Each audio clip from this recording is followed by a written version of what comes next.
అలయ్ బలయ్ కార్యక్రమానికి విచ్చేసిన అందరికీ నా హృదయపూర్వకమైన నమస్కారాలు తెలియజేస్తున్నాను.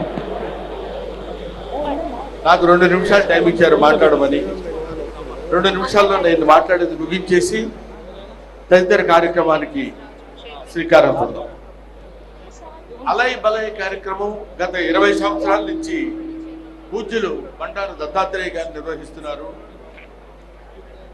ఈ అలయ్ బలయ్ అంటే అసలు ఏంటి అనేది మనం ముందు తెలుసుకోవాల్సినటువంటి విషయం. అలయ్ బలయ్ అంటే హృదయపూర్వకంగా ఒకళ్ళని ఒకళ్ళు ఆలింగనం చేసుకుని ప్రేమని పంచుకోవడం అని. అటువంటి కార్యక్రమాన్ని సంవత్సరానికి ఒక్కసారైనా మనందరం కలిసి ఒకళ్ళని ఆలింగనం చేసుకుని ఒకళ్ళ యొక్క ప్రేమని మరొకళ్ళకు పంచుకునేటువంటి కార్యక్రమం అలయ్ బలయ్ కార్యక్రమం.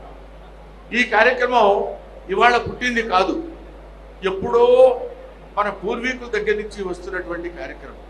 అది శ్రీరామచంద్రుడు ఆంజనేయ స్వామిని హృదయానికి అత్తుకున్నటువంటి అలయ్ బలయ్ కార్యక్రమం అప్పటి నుంచి ఇప్పటి వరకు వస్తూనే ఉంది, జరుగుతూనే ఉంది ఈ అలయ్ బలయ్ కార్యక్రమం అనేది.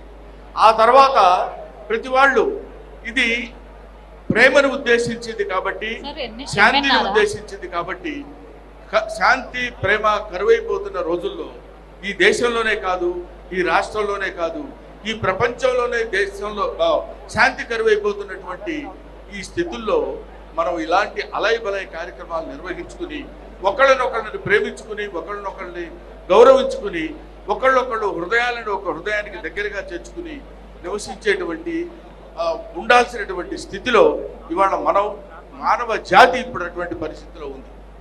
అటువంటి పరిస్థితిని గుర్తు తెచ్చుకుంటూ పట్టుబదల విక్రమార్కులాగా అప్పటి నుంచి ఇప్పటి వరకు ఈ కార్యక్రమాన్ని నిర్వహిస్తూ ఇంతమంది జనాన్ని ఒక చోట చేర్చి అలయ్ బలయ్ అనేటువంటి ఈ కార్యక్రమం నిర్వహించినటువంటి బండారు దత్తాత్రేయ గారికి, వారి అమ్మాయి బండారు విజయలక్ష్మి గారికి నా హృదయపూర్వకమైనటువంటి నమస్కారాలు తెలియజేస్తూ, అందరూ బాగుండాలి, అందరం బాగుండాలి, విశ్వం అంతా బాగుండాలి, ప్రపంచం అంతా బాగుండాలి, ప్రపంచం అంతా శాంతితో ఉండాలి. ఓం నమో వెంకటేశాయ. Thank you very much. Thanks a lot.